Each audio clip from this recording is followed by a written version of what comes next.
একটি সাপ আর টাকি মাছের মধ্যে খুবই বন্ধুত্ব ছিল। তারা সব সময়ই একসাথেই থাকত। কিন্তু সাপ ছিল খুবই অহংকারী। অহংকারের বশে সে কখনো ডানে কখনো বামে এইভাবে হেলে দুলে চলত। ভরা বর্ষায় দুই বন্ধু একদিন ঘুরতে বের হলো। সাপ তার স্বভাবসুলভ রাজকীয় ভঙ্গিতে ডানে বায়ে হেলে দুলে চলতে লাগলো। এতে করে সাপের টাকি মাছের সাথে চলতে সমস্যা হচ্ছিল। দুজনের চলার পথের প্রতিবন্ধকতা দূর করার জন্য টাকিমা সাপকে বলল, বন্ধু তুমি একটু সোজা হয়ে হাঁটলেই তো পারো।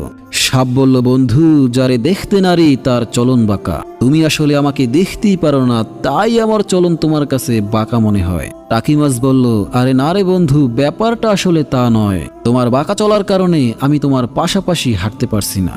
সাপ বলল, বাপদাদার 14 পুরুষ ধরে আমরা এভাবেই চলে আসছি, আর তুমি আসছো আমাকে পথ চলা শেখাতে। একে তো টাকি মাছের চেয়ে লম্বা বলে অহংকারে সাপের পা পড়ে না, তার উপরে সাপের অন্তর ভরা বিষ।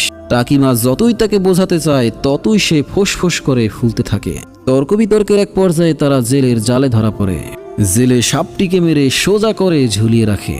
এই দৃশ্য দেখে টাকি মাছ তখন আফসোস করে বলল, হায় রে বন্ধু, সেই তো সোজা হইলি, তাও মরণের পর। প্রিয় দর্শক, সাপের মতো অনেকেই আছে যারা নিজের ভুলকে ভুল মনে করে না।